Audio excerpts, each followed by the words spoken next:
it's just a huge honor today to be podcast interviewing Stuart Oberman of the Oberman Law Firm outside of Atlanta, Georgia, in Loganville, Georgia. Stuart J. Oberman is the founder and president of Oberman Law Firm.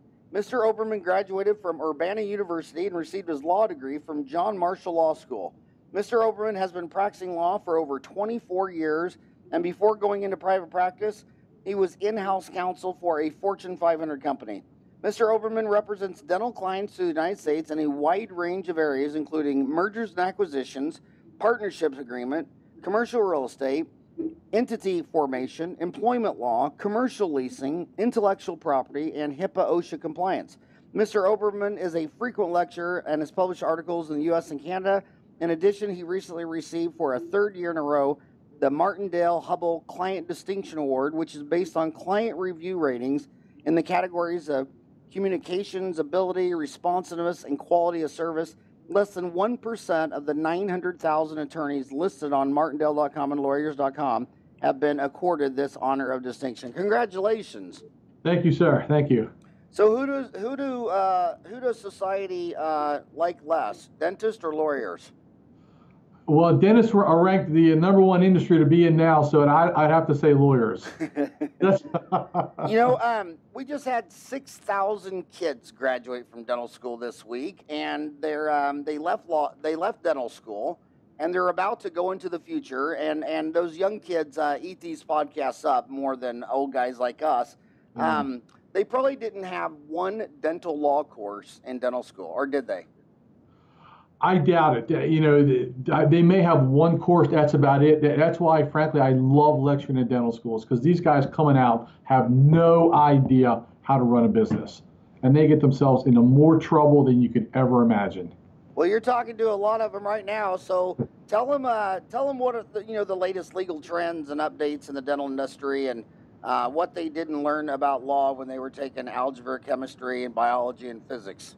Okay, all the top. Well, you've got some hot areas right now. You got employee embezzlement, huge area, huge, and it's such a problem in the dental industry. You know, I talk about the top 10 mistakes that dentists make. I love that. That's a great. That sounds like a great article. You should write that article for Dentaltown magazine. Anything, I would love to. It's always the number 10. Like, they even have the 10 commandments, even though there's not 10 commandments. I mean, really, if you look at the 10 commandments, thou shalt not steal, thou shalt not covet the neighbor's goods. That's a duplicate. Don't commit adultery. Don't covet the neighbor's wife. Another duplicate. It's actually 6, but they top 10. Let's do the top 10. You got it in front of you? Yeah, I probably got memorized too. Yeah. No, I'm telling you, number one, these guys do not recognize problem patients. I mean, literally. They will know problem patients as soon as they walk in the door. The staff has already told them. The hygienist has already told them. The chair side has already told them. The front desk has already told them. By the time they get to the chair, you've already had 5 people that have told you you've got a problem patient. And yet, what happens is these guys get in the chair. They don't listen. They're worried about production, revenue, and these guys constantly treat problem patients when all they've got to do is say, I'm sorry, whatever your problem is not within my area of expertise, and I don't do it. But as soon as they put the hands in the mouth, they're done. They're done. And then you get the board complaints and everything else that goes along with it. So that's probably the number one problem. So what are red flags on a problem patient? Gosh. Are they any things like, are they more likely to be women than men, older, younger? No, it's all the same. The first thing is, my previous dentist did this, or my previous dentist did that. I wasn't happy with my previous dentist. Or they're rude to the staff walking down the hall, or they're rude to the staff, when they call on the phone.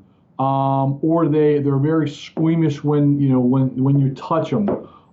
They're complaining about, everything under the sun before you get to the chair. So those are the red flags, and usually you can get a sense, or anyone can get a sense when you're in a chair if there's a problem or not, just by the demeanor, what they act like, what they talk like, who they talk about, the problems they've had with other dentists. I mean, as soon as you hear, like, my previous dentist did a lousy job, see you out the door. You don't need them. So then you got another problem. Second, probably the biggest problem is sending patients to collections. I mean, I would say a substantial amount of the board complaints that we get or problem patients that we have all stem from collections. As soon as you send this patient to collections, it goes on their credit report. You get these collection agencies that give these people a hard time, and it becomes a problem. Then all of a sudden you get a collection claim, and then next thing you know, the patient's not happy. They're going online. They're complaining about you. All you got to do is go online to just most dental boards and file a complaint without even leaving your house. Matter of fact, you can even file a complaint before you even leave the car half the time. So collections is a huge problem as far as what we can tell. You know what I do with collections. I agree. So my practice is 30 years old. So I don't want to turn. You're a young guy then. So I'm 54. And so you're going to have some guy 3 blocks from your office go into collections and all this stuff like that. So you know what I do? I always wait. With the most emotional time of the year in this country is Christmas. And so at Christmas, I get the Christmas cards. I zero out their balance and I write them down. It says, hey, we had a really great year. You obviously didn't have a great year. I'm so sorry. And I just want to say, on the spirit of Christmas, we've adjusted off your balance. And all we ask in return is that you may refer a friend or a loved one. And I mean, they come in, they cry, they bring cakes, they bring pies, because what's the alternative? To piss somebody off big time who's going to live next to your office for the rest of your life? Right. Yeah, I mean, you send a patient like that to collections and they're just having a bad day, they're having a bad year. You may not even be the problem, but they take it out on you. And next thing you know, you got problems with Yelp and Dr. Oogle and all the things, and you're, like you say, you've got bad publicity, you got board complaints, and you got all kind of problems, and you just don't. For $500, you don't need it. I mean, we have clients literally that they're $4 million of revenue, and they'll send somebody to collections for $100. I don't really understand that, but that's what pays my rent. So I don't really understand why they do that. It's beyond my comprehension why they do that. Yeah, and they've been on TV where judges are throwing people in jail for 90 days because they didn't have the $50 to pay their court fee or something like that. And it's like, are you kidding? This guy can't come up with $50, so your best idea is to put him in a cage for 90 days? And a lot of times you don't really know how many people actually that guy's associated with that comes to your office. He may be a teacher at a school. You make him mad, next you know, his circle's 50 people. And isn't the collection, when people go into collections, don't you think it's because they didn't have a proactive collection policy? I mean, pay to play, doing it beforehand. I mean, you knew what the insurance was going to pay. You knew what this person's portion was. You go into McDonald's, you order a hamburger. The little girl says $2. You give her $2, then she gives you the hamburger. She doesn't give you the hamburger, and you go home and eat it, and then she starts billing you for money. A lot of it is poor staff, poor communications, poor turnover. And some of our offices, unfortunately, are like a transit station. They got employees coming in and out, and they don't keep track of it. They're busy, they're churning, they're burning, and frankly, collections are an afterthought until something happens. When you're making $2 or $3 million a year in some of these practices, a $40,000 or $50,000 AR account is not that bad. So they just lose track of it, and then when the slow times hit and they start collecting aggressively, that's when the problems develop. So my view of thumb is just don't do it. But literally, about probably 80% of our board complaints at some point stem from collections at some point. So you just have a blanket policy that you don't turn people over to collections. Period. End of story. I think so. I mean, that's what I recommend to our clients. Okay. I just wouldn't do it.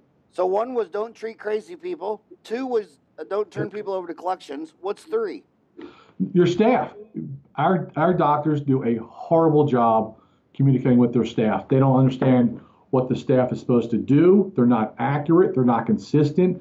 They don't document what the staff is supposed to do. And the rule of thumb is you've got to document your charts. We've got doctors that expect staff to do certain things and they don't do it, or they tell the staff to do certain things, they don't do it. It's not documented in the charts. And next thing they get to the board complaints, and then they don't understand what's in their charts. They don't look at the charts, and they have no idea what the staff is putting in charts. So they don't advise the staff what's expected, how it's expected to be, or what's scheduled to take place. They just So you're saying that these dentists are having their staff write out all the patient charts? A lot, yeah, a lot. Is that what you're talking about? Are you talking about the patient's or the staff's own personal HR chart? No, we have a lot of our doctors will go ahead and have the staff write chart notes, and then they don't review them. And then when something happens, they realize that the staff made a mistake. They put in proper entry, and they don't review them. That's a huge problem.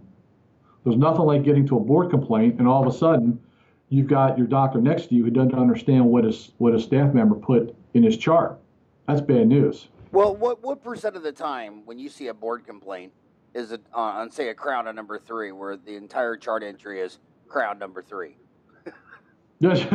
I mean, really, what percent of the time? Yeah. It's, it depends. It depends, but they're not accurate. A lot of times the mistakes are made. They got the wrong tooth. So, and our guys don't review the charts before these board complaints, which is deadly. So what's your advice there? Do have the dentist should enter the notes, or the dentist should review them before? I think at the end of the day, or that week, or whatever, I think the dentist has got to review those charts. I think if you're just letting your staff put chart notes in there and you don't understand what they're reviewing or what they're putting in there, that's deadly. I mean, that's a recipe for disaster, especially when those charts go to another doctor and you're not even reviewing what goes in those notes, and you've got your notes going on to other doctors without reviewing it. That's a recipe for trouble. A lot of people, it's human nature. You don't think about fire insurance on your house because you know it's never going to burn down. You don't think about car insurance. You know you're not going to wreck your car, and you don't really care about your malpractice because you know you're not going to go before the board. What's the chance the graduating class of 2017 will go to the board at least once or get sued in their lifetime? I think it's pretty good. My view is it's not going to be, if you're ever going to get a board complaint or sued, it's when. So, in today's world, I think more complaints are being filed more so than ever. It's easier. There's more expectations. I think there's a lot of sloppy dentistry out there. So I think it's pretty good. At some point in your career, in today's world, you're going to get a complaint, and it's just how you deal with it. Is there any more procedures more likely to be sued than not? I mean, when you talk about don't work on crazy people, that's true. But is it more likely to be like root canals or implants or braces or children or anything like that? I think statistically, endo has the highest. Endo procedures have the highest, from what I've been able to determine. A lot of it has to do with improper damming, instruments being broken, can't find canals, the B2 canal, those kind of things. So it's tough. I mean, Good Housekeeping just had an article I saw it, somebody posted on Dentaltown, where the assistant handed the dentist an instrument and it dropped and hit the cornea of her eye, and then it got infected. Anyway, long story short, 5 surgeries later, she ended up losing her eye, and of course. The whole legal deal was all patients are supposed to wear protective eyewear, and they didn't do it, and then they dropped an instrument in their eye. I mean, God, could you imagine having a patient lose their eye? Yeah, it's that's hard. But I would say, lack of dam is probably the biggest issue in endo procedures that we've been able to determine and review. Well, the insurance data, I saw a really big insurance data deal where it showed that when endodontists do a molar root canal in 5 years, 5% have been extracted. And when general dentists do them in 5 years, 10% have been extracted. So whenever you're doing a root canal, in 5 years, there's a 5 to 10% chance that's going to be extracted. And that might not bother grandpa, but it might bother some people. Right. Statistically, I'd say I like to review that. That's interesting. But yeah, endo is probably I think, for the last speech I gave, it was at Endodontic Association. Endo seems to have the highest problem rate, statistically. So, I don't know. That's interesting. That's interesting stuff. So, back to the staff. You flippantly said something where you said you go in these people and the staff. It's like a train station. They're coming and going. Why do you think What do you think causes so much staff turnover? I think as a whole, dentists are bad managers. I think they care so much about the patients. I think they care so much clinically, but I don't think they get the experience on running a practice. I think it's bad choices. I think, I don't think they do the research on staff either. They don't do background checks. They don't figure out that, that particular staff member is been employed, 6 times in the last 2 years. And three of them are because of embezzlement, So I think it's bad hiring. I think it's bad practices. I think it's bad background checks. I don't think they screen them. I think they leave it to their office managers instead of meeting with them directly. So I think it's just bad hiring practices can be the biggest problem. And statistics. Do you recommend a credit score too? I'd recommend a credit check, period. I recommend credit check, drug screens. Statistically, I think depending on what you're looking at, they say probably 60 to 70% of all resumes are fraudulent. So, and I know for a fact that our clients don't research or call, previous employers. Never. It's funny. I read a deal in Dentaltown the other day where some lady embezzled like $100,000 from a dental office, and when he finally caught it, she did it at her last job, which was a dental office too, in a different state. I mean, all he had to do was call her last job and say, "Yeah, she stole $100,000." They don't. I don't know why they don't check. They don't check. And I think the credit check's real important because if a bank won't loan you money, then how stable is that person? I mean, this is America. It's not a problem about getting a loan. The problem is paying it back. But if and then you need long-term staff, and they're hiring people whose longest held job was 2 years. Yeah. Yeah, I mean, if you're not doing a credit check, if you hire somebody who's got a 400 or 500 credit score, there's a problem somewhere. And especially if you don't have checks and balances on your accounting system, I mean, it's a recipe for a disaster. And then the doctors will wonder why, it was a bad hire. It was a bad hire, but you have bad checks and balances. So, you need to look internally what's going on there. What percent of dental offices do you think will be embezzled from in their lifetime? 40, at least 40. I think it's 50 to 60. The average embezzlement is $105,000. Wow. That's the one that's reported. Those are the ones reported. Yeah, wow. And when you talk to dental office consultants, they say when a dentist has, when they go in and do dental consulting, half the time they go in the office, they find embezzlement.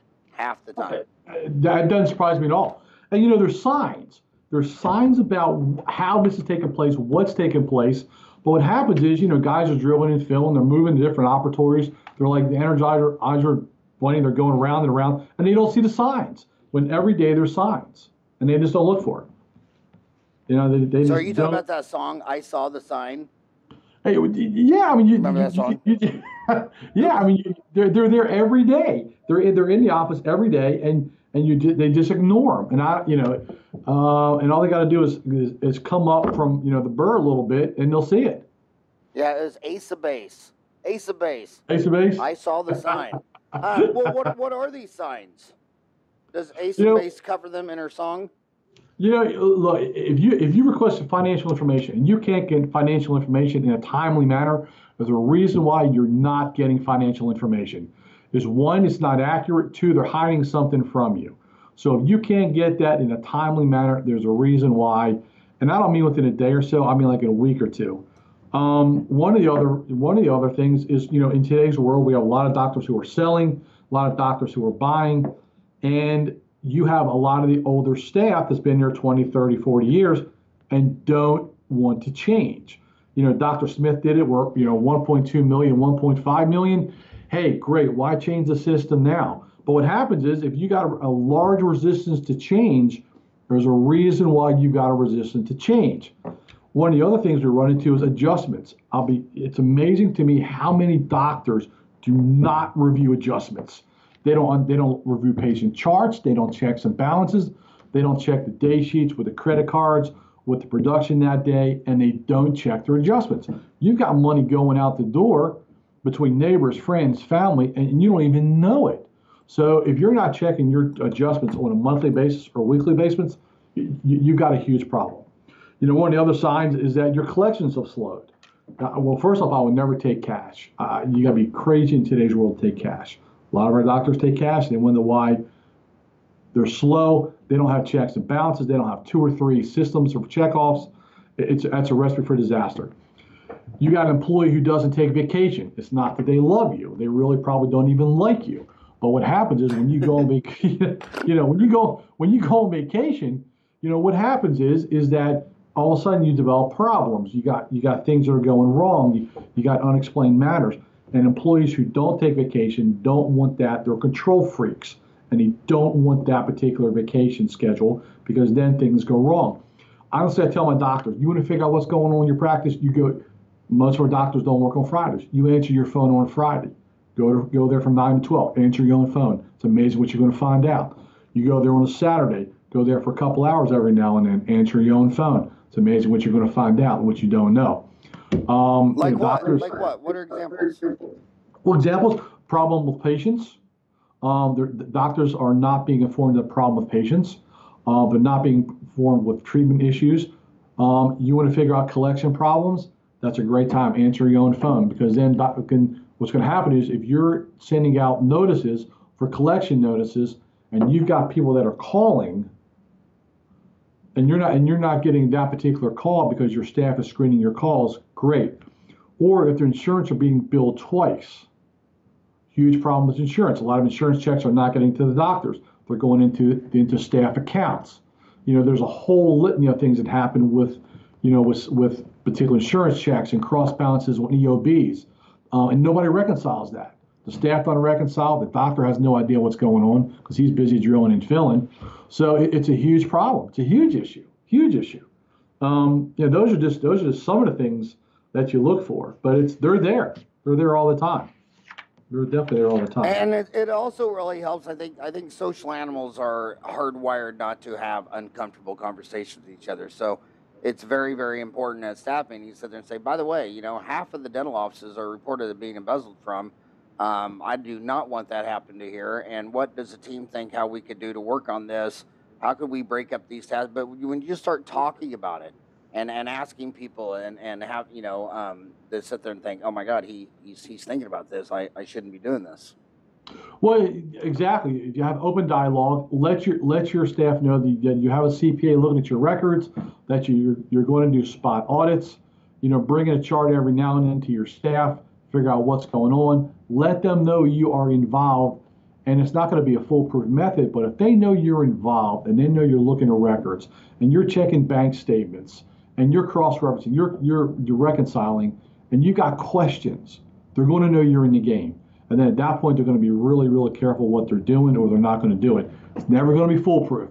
There's nothing. And you know what? If they're married, their spouse should do that because should be involved in that because 1/3 of divorces are over finance. They say it's a third sex, a third money, and a third substance abuse. So if your spouse is in there doing some of these adjustments, looking at the books, they start to see all the overhead. So when they hear, oh, you do $100,000 a month, the spouse might be thinking, oh, well, let's go buy a boat and a cabin. And when they're in there involved somehow in the finances, they realize, wow, there's a lot of overhead in this thing. Well, let me tell you, I say if you got an embezzlement case, everyone is in play, including your office manager and your spouse. I'll never forget the case we had where our client came to me and said, hey, you know what? We can't find $60,000 or $70,000. I'm like, what do you mean you can't? We don't know where it's at. We can't find it. So come to find out, the partner's wife was doing the books. Well, the partner was having an affair. So what do you think the wife was doing? The wife was nimming money off the top to build a war chest for divorce. That's where $60,000 went to. So when I say everyone's in play, when an embezzlement, everyone's in play, including your partner. Yeah, I know a dentist. His wife was embezzling $7,000 a month and sending it to Sydney when she realized the marriage was over. But she stayed on for like 5 or 6 years, and it was all in a different country. And then I also have heard of many cases where there's blackmail, where the dentist is sleeping with his staff, and then that person is embezzling because she knows if she got caught, she could just tell the doc, well, what's cheaper, a divorce when I tell your wife, or, I'll just go away. It's amazing what happens in dental offices. I'll be honest with you. It's amazing. That is a huge problem. I don't know whether it's because it's such close quarters, but I think it's just because dentists are so hot. There you We're go. We're just so hot. We're hard to resist. Smart, intelligent, good-looking guy or girl. I'm with you. But that happens all the time, though. That was all the time. That is not uncommon.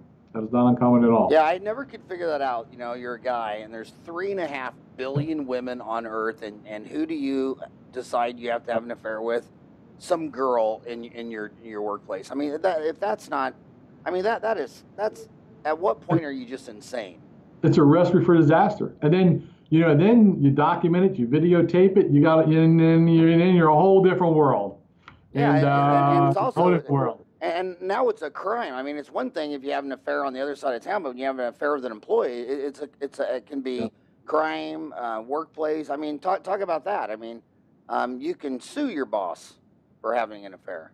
Well, now with the federal law the way it is, I mean, you've got harassment issues. You engage in that kind of conduct, you got all kind of state and federal potential violations, EEOC issues. I mean, you're asking for trouble if you have an affair with your someone in the office.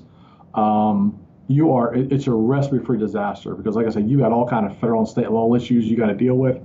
And it doesn't take long to get into trouble with those guys. Now, are these all like civil fines and penalties and lawsuits, or any of them criminal? Like, is any of it lose your dental license, go to jail civil stuff? No, civil. What about the dental license? Do boards ever take away dentist license for escapades with the staff? We've got some that have been sanctioned, but never have lost their license. Thank goodness. But they've been sanctioned. They've been, in some cases, they've been sanctioned pretty good. Wow. So. And again, you got to slow down the staff turnover. I mean, you're selling something invisible. When you walk into some place and they say you need 4 cavities or you need your transmission fixed, or when the consumer doesn't understand what you're selling, it's all a game of trust, and you can't build trust with a bunch of staff turnover and picking low quality staff. I mean, HR is everything, whether it's a sports team, a hockey team, or a dental office. Yeah, no, you're right, and then it gets back to, the fourth mistake. You sort of chair side manner. If you don't have a good staff, in today's world, man, people are stressed. They're having money problems, divorce problems, kids are in jail. I mean, you got all kind of problems. And then if you don't pick the right staff to have a good chair side manner, if you're herding patients in like they're cattle, and you don't have that chair side manner, and your doctor, you don't have that chair side manner, you are a recipe for disaster from day one, because you don't have that bond with that patient. You're in and out. You're not taking their time. Your staff's not taking your time. But that's a whole culture. Your staff has got to have that culture also, and you got to have that culture. I'll never forget when a very good friend of mine, she practiced for 30 years, never, ever, ever had a complaint, never a malpractice claim. I said, what's the biggest secret? We talk about this all the time. What do I need to tell these young guys? You know what? When somebody comes in your office, your chair, first 5 minutes, how you doing? What are the kids doing? How's life? You should have all this written down. How's the family? And then you put them at ease. And then you drill them and fill them. But until that time, if you're just going in there and you're cold and you don't really care about your patients, it's going to show up. It's going to show up. And that's where you get into problems. Yeah. So what's number 4? You said number 1. Well, that's number 4 is the chair side manner. Chair side manner. Then you've got an issue regarding, a lot of our offices, there's no checks and balances. They don't have somebody who's in control of risk management. They don't have somebody checking OSHA. They don't have somebody checking HIPAA. They don't have somebody checking EEOC violations. They don't have somebody dealing with complaints. It's like everyone is in their own separate island, and they don't designate a point person. One of the biggest things we get now is OSHA whistleblower issues. OSHA complaints. There's when you got a problem employee or problem employer or whatever, they're going to 3 places. They're going to OSHA, they're going to HIPAA, and the Department of Labor. And if you don't have somebody designated to take care of those things, if you don't have somebody designated in your office to how to handle those problems, you're a ship in the middle of the ocean, and you've got no engine. Okay, but you're saying a lot of alphabet soup. There's a lot of kids that just got out of dental school. They don't know the difference between OSHA, HIPAA, the Department of Labor, and the NFL. So will you go through that alphabet soup stuff and give an example of an OSHA versus a HIPAA versus a Department of Labor? Great. So OSHA is in 2 phases now. OSHA, of course, we think of bloodborne pathogens. Well, OSHA is now in the employment business. OSHA, I believe, is the head of about 13 governmental agencies. So what they do now is that if they get a complaint, OSHA gets a complaint, you cannot discipline your staff. So a lot of times our doctors will know who filed the OSHA complaint for whatever reason. Past, especially with a present employee. You got employees who are mad, they're upset for whatever reason, and they file OSHA complaints on our doctors. So then you got doctors who want to discipline the employees based upon that complaint. Well, now if you discipline them because they filed an OSHA complaint, now you've just jumped into the world of OSHA whistleblower statute. And now if you discipline that employee adversely because they filed an OSHA complaint, you are subject to federal penalties. You've got to potentially hire that employee back. You're going to pay fines, fees, lawyer fees. So OSHA is not only sticks, X-rays, those kind of things. They're now in the whistleblower statute, and that's a dangerous statute. HIPAA is a whole different world. So OSHA is Occupational Safety Health Administration. Yep. And then HIPAA is what? Healthcare Initiative Portability Act, or Portability, I guess. So and that deals, in 2013, the world changed on HIPAA. A lot of our doctors, and I'll be honest, a lot of our doctors still have this. They got 3 pieces of paper, and then now next thing you know, they're HIPAA compliant. And their manuals are not up to date. They're back to 1996. So OSHA HIPAA has to deal with patient privacy and all that goes with it. Regarding ransomware, cybersecurity, huge problems now, huge problems. And I've been talking about ransomware for the last 3 years, and all of a sudden now it's become a hot topic because a couple guys are getting hacked or whatever. But in any event, it's a huge problem. And that has to deal with patient privacy protected, personal information. There's got to be procedures. A lot of our doctors don't have procedures. They've got to have procedures. They got to have rules for protocols for privacy. And if not, the fines are pretty stiff. You're talking about $150,000 per violation. So if you got a breach, $150,000 per violation for per patient breach is not that. That's catastrophic. That is absolutely catastrophic. Then you get into employment law. Now the biggest issue in dental practices is literally overtime. Overtime. When to pay it, how to pay it, what do we do if there's a complaint? How do we deal with it? But that's a huge issue right now in dental practices. And I'll tell you what's even more interesting is in dental practices, our disgruntled staff is now keeping track of text messages all overtime if it exceeds 40 hours, emails, communications, calls after hours, all that's, if it exceeds 40 hours, all that's overtime. That's a huge issue right now. So is it different if you're paying them hourly versus salary? I mean, is if you pay them salary, it's not an issue, and hourly it is, or is that not true? Well, when you get into salary, you've got, there's a big distinguishing factor as to what particular members of a dental office are subject to overtime. So you could pay a person, you could pay a frontline employee with no management authority whatsoever a salary, and they're still subject potentially to the 40-hour rule. So just because you pay an assistant 40, a salary, does not mean you can work in 80 hours a week. If there's a very strict criteria that they got to have management skills, hiring, firing authority, and if they don't have that, it doesn't matter what you pay them or how you pay them, they're subject to overtime rules. So there may be no distinguishing factor, when you come to the Department of Labor issues. So that's a huge issue right now, and there's a whole cottage industry right now. If you look at it, lawyers are getting more aggressive on this matter. There's more lawsuits being filed. There's more things are coming after our doctors now than ever before on overtime issues. And it's because it's been abused. I mean, one of the areas of huge concern is working interviews. Working interviews. They're a disaster. Those are a huge problem, potential problem. If you got a working interview and all of a sudden next thing you know, you got a working interview for 30 days, they're employees. They're employees. if you're going to have a working interview, you got to be very strict criteria. It's got to be for a limited period of time. Recommendation is to put these guys under independent contract agreements, 24 to 48 hours. Then you got workers' comp issues if they're injured on the job, unemployment issues if they're fired because they didn't work out. But that's, working interviews, you almost can't do them anymore. A very common question on Dentaltown is dentists say, well, I want him to watch this online CE course from Dentaltown. So on the lunch hour, I'm going to go buy everyone a pizza or hamburgers or sub sandwiches, and they have to sit in the waiting room and watch this hour-long course. Or they ask, well, we're taking a continuing education course on Friday. We don't work Fridays. I don't pay them Fridays.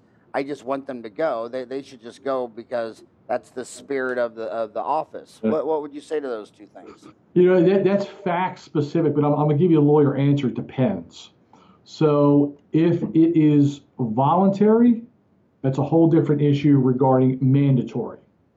So if you got a 40-hour week and all of a sudden you're requiring your employees to sit there on a Friday and look at your film, or Friday, or you're requiring them to go to a particular event, if you're requiring them to go out of town where they've got no choice, you got to be really careful that you're looking at potential overtime issues.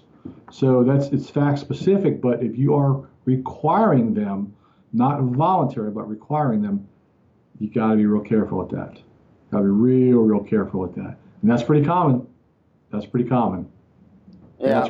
So what do you think of the lunch? What's your general advice on the lunch and learn? Like, okay, so a lot of these dentists, they have a staff meeting once a month, and they do it during lunch, and they say, well, I'm feeding you, so so I don't have to pay you.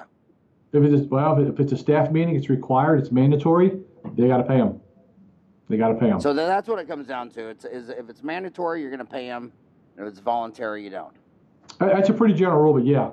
Again, I'll give you a lawyer answer, but that's a pretty general answer. Yeah. You got to be aware of that. Absolutely. So what number we're on? 4 was. We're on 6. We're on 6 now, or we're coming to 6? We're coming to 6. Okay, what's 6? 6. Chart notes. I'm gonna tell you, it is beyond my comprehension what I see in chart notes. I've seen everything in chart notes, and these are the same things that I speak about, at study clubs. These are the same things I'll speak about at dental schools, to groups. You can't put stuff negative in files. I've seen everything that violates race, color, creed, sex, or origin, state and federal law. I've seen everyone cussed out, screamed at in chart notes. And then, what we find is that all of a sudden, you can't believe what I see in chart notes. I've seen derogatory, racial slurs, stuff about the family, the wife, the kids. It's beyond my comprehension. So now they say you're supposed to dance like nobody's looking and send emails and texts and chart notes like it's being read in a trial. Well, so here's what we find is that all of a sudden you got a chart note, right, that goes to another doctor because let's say they're not satisfied with your services. So now what are you going to do if you just criticize that particular patient, race, color, creed, sexual origin issues, and all of a sudden that patient chart ends up on that person's Facebook page? What are you going to do? And all of a sudden your notes are up there. Dr. Smith, Dr. Farran said this about me in my chart notes. You're dead. You can't take it down. You're not going to get it erased, and you're going to become a social media pariah. So you got to be unbelievably careful what you put in charts. There's things that you can put in charts that you don't have to say it directly, but you can sort of insinuate, certain things without going to the full Monty. It's you can't put these things in charts anymore. Those days are done. You the can't full do it. Monty, where'd that come from? Was that a Monty Python line? Yeah. yeah. Yep. Yeah, chart notes. So when you're looking at chart notes, what percent of the dentists still actually do you think have a physical chart versus it's all digital online? It's interesting. And, the guys that are practicing, I think 5, 10, 15 years are I'm going to say it's almost probably 60-40 still on chart notes. 60 what being what? 60-40 probably in chart. 60 digital. There's still a lot of chart. 60 digital and 40 paper. I think so, yeah. Still a lot of chart notes. A lot of chart notes. Yeah, it's amazing how some of these technologies in dentistry, like the dental x-ray or the high-speed handpiece, everybody got it within a year. And then some of these other technologies like, digital charting, I can't believe, it's been out 25 years and they're still... it's expensive. It's expensive. And when some guys don't want the conversion, they don't like it. We find the younger guys that maybe are practicing 5, 10, 15 years are more out to go digital than the guys who are practicing 20, 25 years. And it's just culture. It'll come about. But there's still a lot. We see a lot of chart notes. And I'm so old. Do you remember when the internet really, the PC really started to roll out? You remember? I mean, unfortunately, I'm gonna say I do. Yeah, and what was everybody saying back there? Why did they say the PC would never take off? They said it would never take off because, number one, men don't type, and they're never going to become typers. And I remember a lot of people seriously believe that. And my boy's grandpa, that was true. He never embraced the computer because he would just say, well, I don't type. Grandma types. So grandma's been on the computer nonstop, and grandpa just said, I don't type. But it's amazing how the adoption finally came. So what's 7? I think one of the biggest things is that doctors don't follow up. They get too busy, they get too rushed. I don't think they take the time when they got a complicated procedure or when they have a patient that needs that little extra TLC. They don't follow up. They don't make sure that their staff is following up. They don't make sure that their prescriptions are where they need to be. I think sometimes our clients get too busy. Our doctors get too busy. The staff gets too busy. And I don't think they have a very good follow-up. And all it takes a lot of times is that 5-10 minute phone call and say, hey, how you doing? What's going on? You don't have to deal with every patient, but you're going to know when that patient has an issue, has a concern, has a problem, that you're just going to need that little bit extra care. And you better get on the phone and you better talk to that patient, because what's going to happen is that you may think that patient is doing great, and next thing you know, they'll go all over the internet. He never called me. He never followed up. And with that being said, if your staff is going to call, you need to document that they called, because a lot of times patient, we do a lot of problematic after the fact cleanup, where patients are unhappy, and a lot of times we'll get, well, they didn't call, they never called me back, they never really cared about me, and yet our doctor says we left a message on this day, and they don't follow up. So if the patient calls in or your staff calls, document that you called, left a message, and all of a sudden we go back to the patient and say, hey, you know what? Look, Dr. Smith called you 17 times. Here's the date. You didn't answer the phone. So document that you called. Document that you called. And follow up. That's huge. That's huge. And you know what's amazing is so many times you'll talk to dentists, they'll be at Dentaltown or whatever, and they'll be saying they're all worried because there was a disaster case, and first question anyone used to ask, well, did you call him? No. And it's just like, why? Because humans are uncomfortable with an uncomfortable conversation. But if something went south, that's when you need to pour on the human deal. So then what's 8, 9, and 10? What's 8? I would say 8. One of the biggest problems is our guys don't know when to discharge. They don't know when to fire a patient. They keep having this problem patient come back and back and back, and years. They're like, well, I should have fired this patient years ago. Yeah, you should have.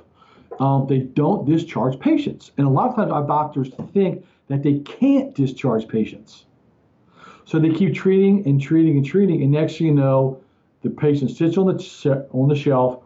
5 years from now, all of a sudden they come back because they got a broken crown, broken bridge, whatever it is, that has nothing to do with what you did, but now they're coming back to you. We should have discharged that patient years ago.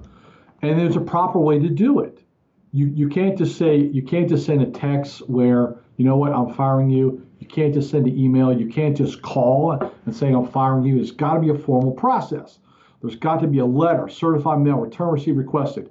You got to say, hey, you know what? And it's going to vary on the state, but as a general rule, you got to give them 30 days emergency service. And you got to tell them that you got 30 days.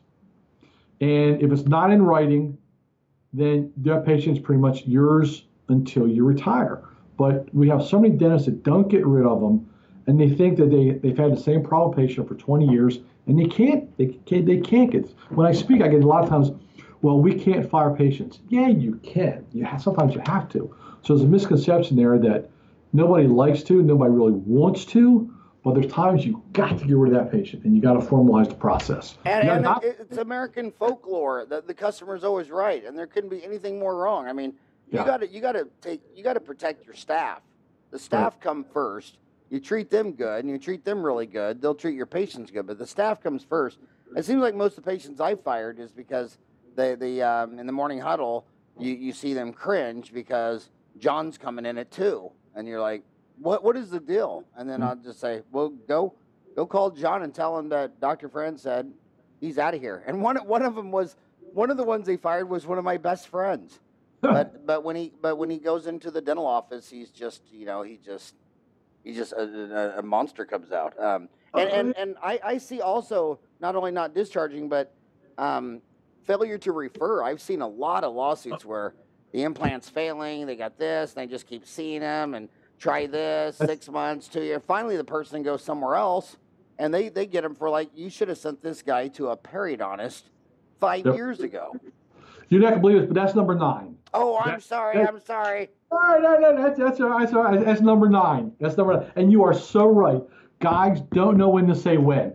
If they don't refer, they try to be the what's the greatest now dentist, and they're not trained, they're not properly trained, they're not skilled in a certain area, and they don't refer out. If you got a bad root canal, refer it out. You got a broken piece of instrument, refer it out.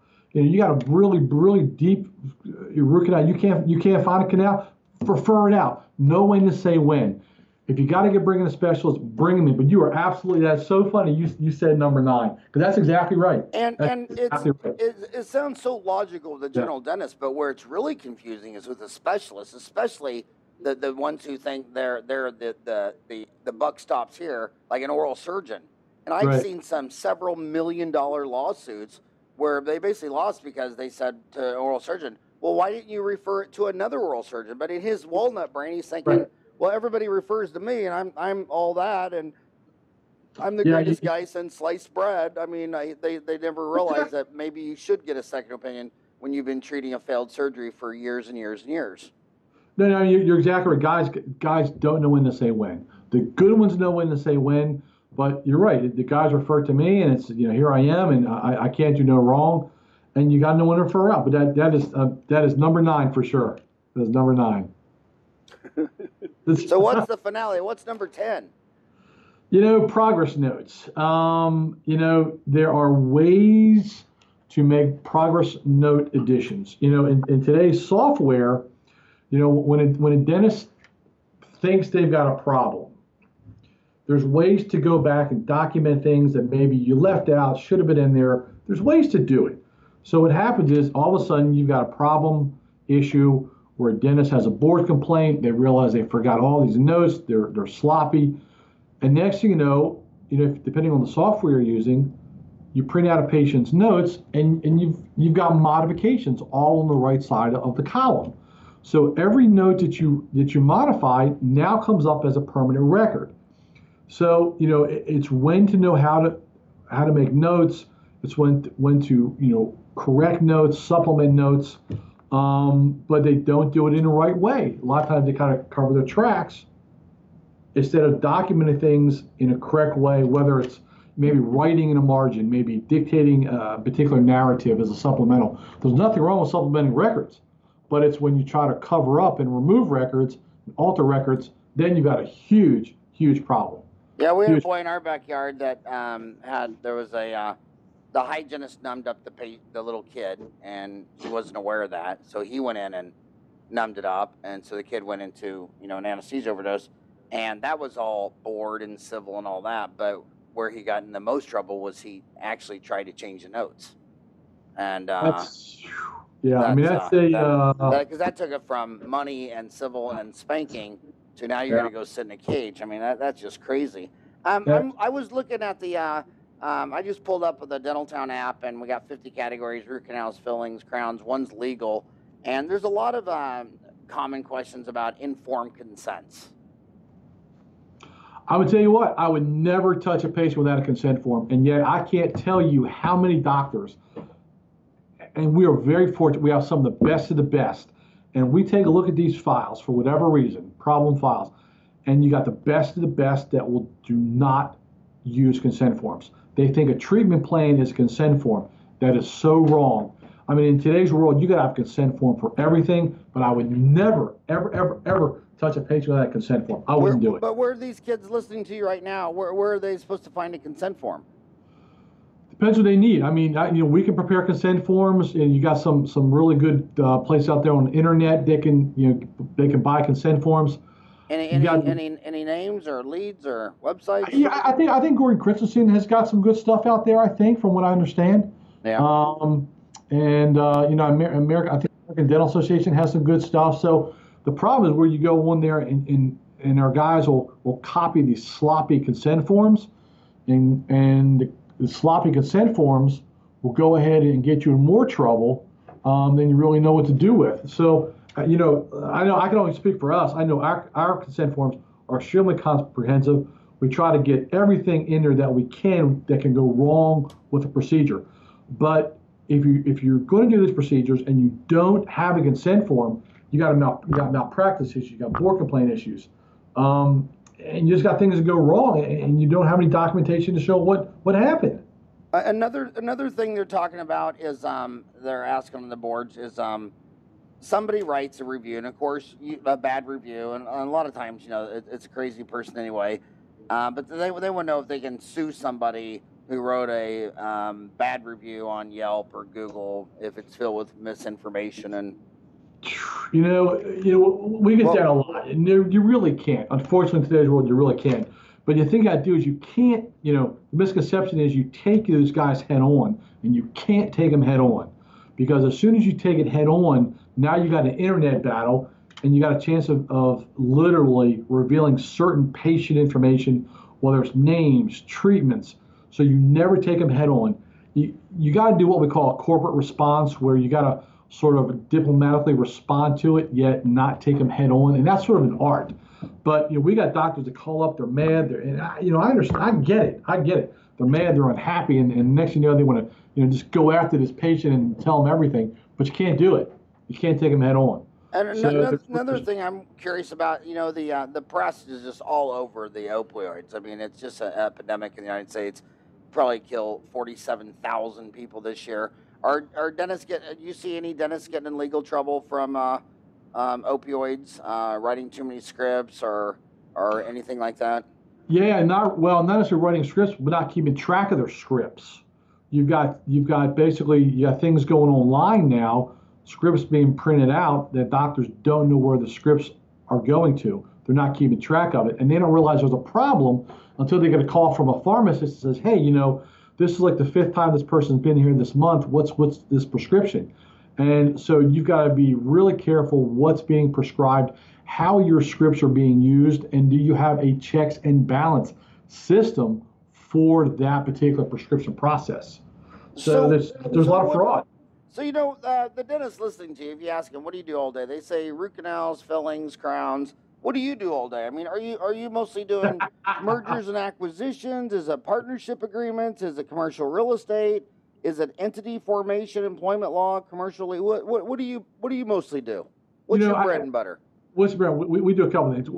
We do a lot of mergers and acquisitions. The transition business right now is hot. I mean, it's a hot market. You're looking at offers 3 and 4 deep when things go in the market. So we'll do a lot of buy-ins, buyouts, great opportunities. Guys coming out now have got enormous opportunities for buy-ins with partnerships. Unbelievable opportunities. Is it a buyer's market or a seller's market? What's more valuable, old man selling or the new kid buying? Old man selling. Old man selling. It is an absolute seller. I'm telling you, when one of our doctors puts their practice up for sale, we got 3 offers deep. And where are your practice? Where are you seeing these listings at? All over the country. I mean, well, Dentaltown has free classified ads, and there's 6,000 free classified ads on Dentaltown. So we have people selling a product, and it's all free. Yeah. And we're putting that on the app next month. Have you ever looked at the online section on the classifieds at Dentaltown? You know, I have not. I'm going to now. I have not. And a lot of brokers that are selling practice, they list them in the local state dental magazine, but they don't put them online. So there might be some kid in the Navy who doesn't get that state magazine. Right. So, yeah. So talk to these young kids, or we'll talk to the old man selling and the young kid buying. What should they be thinking about if old man McGregor is selling his practice and some young kids coming out and saying, I want to buy the practice? What do they both need to be thinking about? And you're in Georgia, yeah, which was the home of Alan F. Thornburg with AFCO. Yep. And I think he pioneered the dual transition. And a lot of people want to know, do you believe in dual transition? I mean, if you're representing the buyer and the seller, and his argument is that, look, it'll just get the deal done. The last thing you need is 2 lawyers arguing. What do you say to that? You know, I mean, to me personally, I don't like that. I think it's hard. And you know, we work with AFCO, and they're a great company, and you know, and I understand what they do. And there's is Alan still doing it, or did he retire? I think he's still in there. You know, I've never talked to him, but you know, we've got clients that work with AFCO, and they do a good job. You know, but I think from a legal standpoint, I think it's hard to represent a buyer and a seller. I think you need 2 eyes on each side of the fence. I think you need a CPA on each side of the fence, an attorney on each side of the fence, and then there's, you know, again, the key is finding people that know what they do. We have lawyers and CPAs on the other side that don't do this on a daily basis, and it's a train wreck. It really is a train wreck.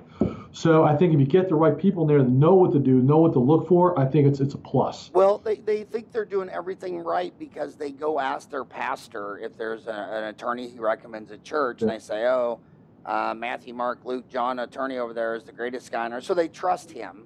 But then that person, I mean, that's like, I mean, they're not specialized. And what you're saying is these lawyers are more specialized than physicians. Well, you got it, because if you don't understand a dental deal, if you don't understand a buying, you don't understand employment law, which is a big, huge issue right now in dental practices. If you don't understand how that affects a dental practice, you're really doing your client a disservice. You know, and it's the same thing with consultants and CPAs. You've got to be in the fray. You got to be in there every day to really understand what they do. And if not, it's a problem. I mean, if all a dentist does is switches his CPA from a CPA firm where he's the only dental client or 1 or 2 to someone who only does dentistry, I mean, it's a godsend. I mean, they go to another level, and it's the same with law. I mean, at least in the United States, in Canada, Australia, New Zealand, and UK, I mean, you should get specialists in dentistry. There's no such thing as a general physician, and there's no such thing as a general attorney. It's complex. You got to understand. You got to understand allocations. You know, what's being sold, intellectual property rights, domain rights. You got to understand now. You know, post-sale agreements, non-competes, non-solicitations. It's not like selling a gas station, and we run into a lot of issues when CPAs, consultants, attorneys, brokers. You know, we got brokers who are not in the dental business, and they don't understand what it takes to get it from point A to point B. They don't understand due diligence. They don't understand data rooms. You know, so there's a whole misconception that, hey, I guess I can do dental, but it's a whole different world. It doesn't matter whether you're a lawyer, CPA, consultant, or whatever. You've got to be a specialty in today's world. So how does this dentistry, how does the money work? If I want to sell my practice, I call you and you list it, or do you just do the legal and someone else list it? What does that cost?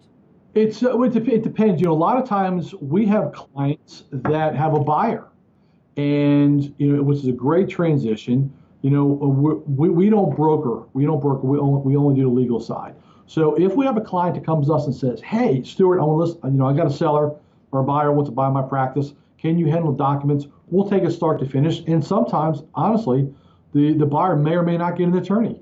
Or we may have a practice that's already listed with a broker or whomever, and then we'll come in on the side, either the buyer or seller, depending what the specialty is. Because a lot of times brokers now, depending on the broker, they don't negotiate a lot of times.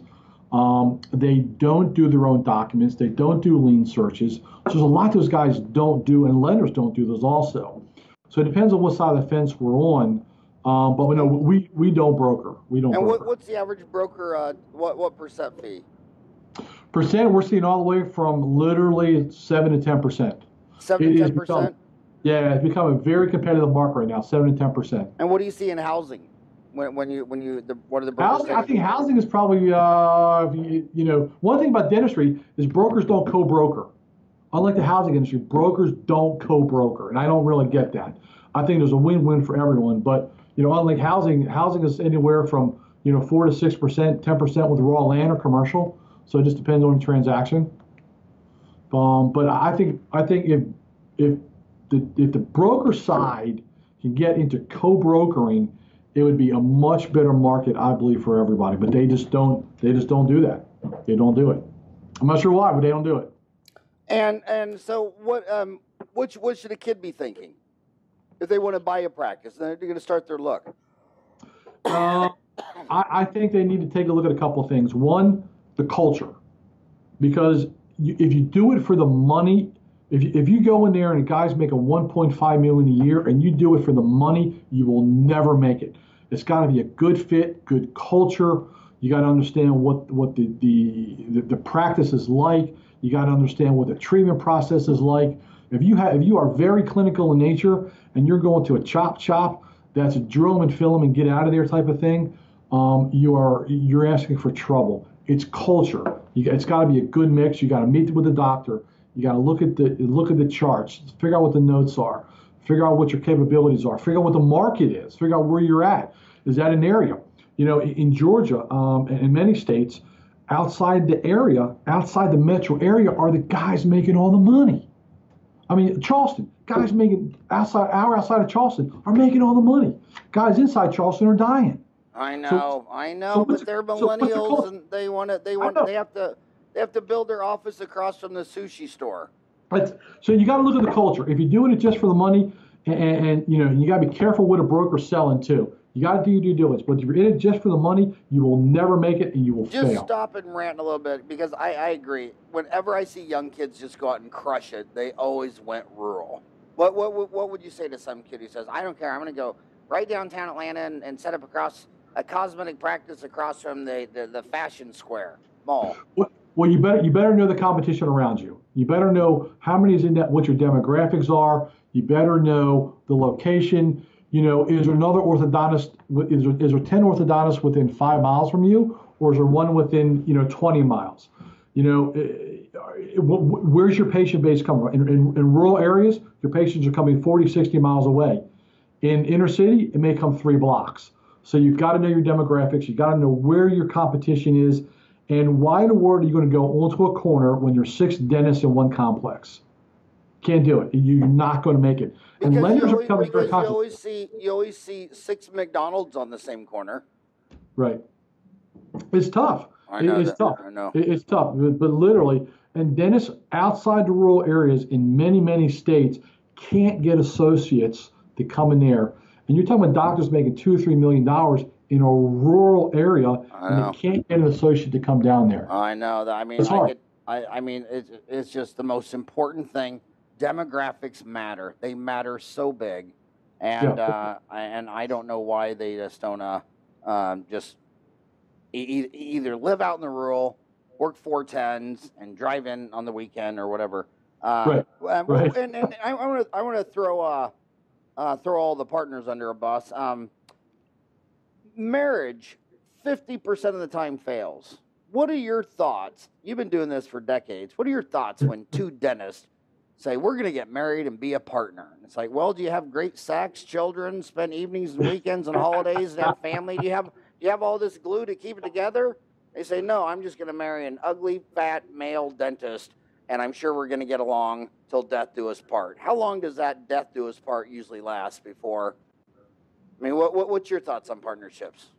You got to have the right scenario. A lot of times guys coming out of school, they're buddies. They've known each other through dental school. They're a year or two out. They've known each other in the same study club. Hey, let's go into partnership. Disaster. It's got to be the right culture, the right fit. You can't just be a friend. You got to have strong and weak points. Which one is better business? Which one is better clinically? Which one is better organized? What are your specialties? What are your limitations? That's why buy-ins on established doctors are really fun, because if an associate is in there a year or two, they know it's a good fit. But if you become a partner and you think you've known this guy for a while, and all of a sudden, you got a lease with them, you got an LLC with them, you're partners, and you can't stand each other because you're close quarters, 8 hours a day, 4 or 5 days a week. You got to understand what the culture is. You got to understand why you go into that and whether or not you guys are compatible. But just going in there because you guys are buddies and you drink every Thursday night at the study club, that's the wrong reason. And the biggest legends in dentistry used to be partner, like Coyce and Spear used to be partners. Buchanan and Ruddle used to be partners. I mean, what do you think? Do you think the dental partner success rate is the same as marriage? Do you think it's about a 50-50 fail? What do you think if Joanne and Jerry go be partners? What's the % chance that they'll break up someday? It's probably 50-50. It's probably 50-50. Like marriage. But a lot of dentists don't partner. A lot of them are solos, and they like that. So unless it's a buy-in, which is the most prevalent, you don't see a lot of times guys just going in together. I'm not going to say that's not the norm, but it's more common for a buy-in with a younger associate and older doctor. So, I think it's like anything else, 50-50 probably, like most marriages. And it seems to me that the average dinner conversation when they break up their partnership is they say, it was worse divorcing my dentist business partner than it was divorcing my wife. Oh God, it's nasty. They said him and the wife settled, blah blah blah blah, but the partners, they're just two bulls fighting and dragged it out in court for years, and they most of them say it was worse than their divorce. Well, I know the breakups that we've handled, it's absolutely some of the worst ones, and I've handled divorce cases, so it's absolutely some of the worst breakups you could have versus a divorce between a husband and wife or dental partners. It is a bad scenario, because then you're dealing with millions of dollars in debt, then you're dealing with patient issues, then you're dealing with staff. It is a nightmare. And I want you to talk to these kids, because a lot of, if you ask any stranger off the street, dentists, doctors, lawyers, do you think those guys are humble? They laugh at you. It's like nobody in America thinks a dentist, a physician, or a lawyer is humble. And these kids, they get out, they'll go sign a 5-year lease for a de novo startup, but they won't get an attorney to read over the lease. Right. They'll sign these insurance HVO contracts when the American Dental Association has a free service because they've reviewed them all, and you just tell them the name and they tell you all the pitfalls and everything. They just don't get legal advice. I think when they graduate, I think they heard the dean of the dental school say, "Congratulations, you're a doctor of everything. You're a DOE." And it's like, dude, you're a doctor of dentistry. You don't know shit about anything else. And you don't be signing contracts in America without someone reading it. I mean, do you agree or disagree? I agree. And the biggest thing that bothers me on that side is that we've got to clean this up. All of a sudden we got to clean up an associate. It's just true. We got to clean it up. We got to get the associate out of a contract because he's got a 10-mile non-compete, 20-mile non-compete. We got to get the dentist out of a contract because they're messing with his money. They're not paying him right. The whole litany of things that guys don't, they just sign these contracts and they don't understand the ramifications, whether it's a lease. We end up cleaning up a lot of leases on renewals because the deals are horrible. They don't consult the experts. So no, I think you're absolutely right. They don't consult. And then, like I say, on our end, we clean up a lot of issues. And we have a lot of guys that'll start up, and I will tell you, they don't start up. So that when they start up and they don't have their OSHA manual, HIPAA manual, employee manual, social media policies, these guys don't have it, and they don't get it until a year or two down the road, until something happens. So we see this all the time, and it's not uncommon. My final words on that thought is, when you talk to researchers, they say when you dissect 100 dolphins or 100 chimpanzees or 100 mice, everybody's got the same brain. So why does one person excel in the violin and another person doesn't? Are you interested in this? And so the biggest red flag I say to you young kids that walked out is, if you're not interested in the business, if you're not interested in looking at the insurance and the books and reviewing the leases, and all you do is fantasize about root canals, you better find somebody. You better get an inside man, whether that's your spouse, your office manager, whatever, because I think humans always do really, really well if they're interested and passionate and really into something. And man, if you're not into this stuff, maybe you should be an employee. Maybe you should go work for corporate, because if business is a lifestyle. It's a 24-hour day, 7-day a week. I mean, when you own a business, when does it stop? I mean, it never really stops. It doesn't. And so get your spouse involved. And the other thing I don't see is usually the apple doesn't fall far from the tree. So if you graduated from dental school, usually your whole pedigree is peppered with accountants, CPAs, physicians, lawyers, or spouses married a bookkeeper. I mean, you can get some help in the family tree. I mean, I know people that have so much resources just sitting at the Thanksgiving table, and they've been embezzled against for years. And he could have had his sister-in-law coming in, 1 hour a week on Friday and going over, some things like that. But man, we went way over. But I could listen to you talk for 40 days and 40 nights. And one last thing I also want to say is to the old guys out there is mergers and acquisitions are so huge in the S&P 500. And I see dentists all the time making this stupid mistake where there's 8 dentists in this small town, and one of them puts his practice up for sale, and then they attract some 27-year-old high-energy whippersnapper who's good on Facebook and everything, and that guy comes in there and just doubles the practice at the expense of the other 7. Then I see other cities where someone will say, wow, I'm doing $1 million. He was doing 700,000. I'm just going to mergers and acquisitions. I'm just going to buy that practice and move all the charts into mine. Then you take the purchase price and you divide it by the number of active charts. A lot of these dentists are buying new patients for $100 a head. Yet on a Google AdWord or direct mail or Yellow Pages, they might be paying $350 a head.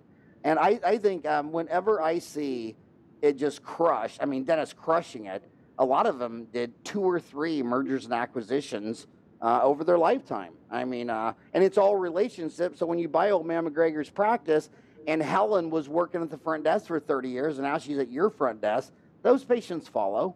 Yeah. And, I think M&A activity, it's probably the #1 most overlooked deal. But when you go into corporates, I mean, how many practices has Heartland bought on its journey to 1,500 offices? I mean, they bought a gazillion practices.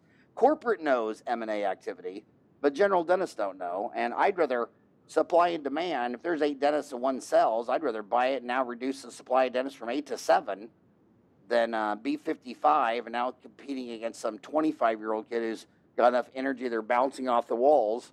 But hey, thanks for all you do. So last question, what are they going to find on Oberman Law.com, Obermanlaw.com, Oberman, and how do my homies contact you?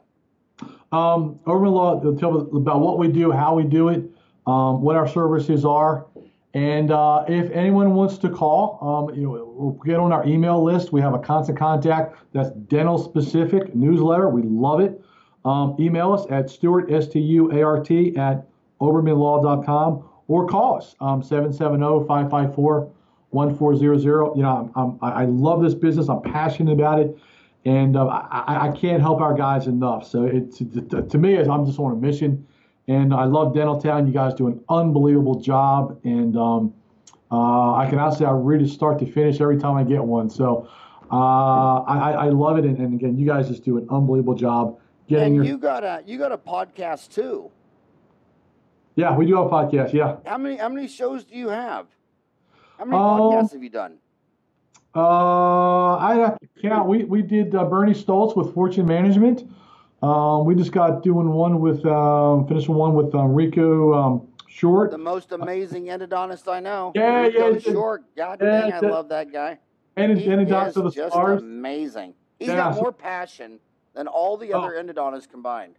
Yeah, great information. I love talking to the guy. I mean, I love. You know, you should a couple things. You should post some of those podcasts on Dentaltown, because a lot of them they're getting in their car, they open up the app, and there's like 39 different dental podcasts on the app, and a lot of them, when they find it, then later they'll go sign up to it on iTunes or something. But everybody who's uploaded their podcast said their show exploded on iTunes and everywhere else they posted. It's free marketing. And also that newsletter, you could also repost that newsletter on a Dentaltown blog, because what's real cool at the blog is, or when someone writes an article, is on Dentaltown, when you're reading it online, you can share it. So I always tell my homies that, you know, these guys go out of their way and write this stuff for free. So if you read it and you got something out of it, I mean, some of these people spend a week or a month writing these things. The greatest compliment a dentist can give is to reach up and click that share to your Facebook, share to your Twitter, share to your LinkedIn, Pinterest, Google+.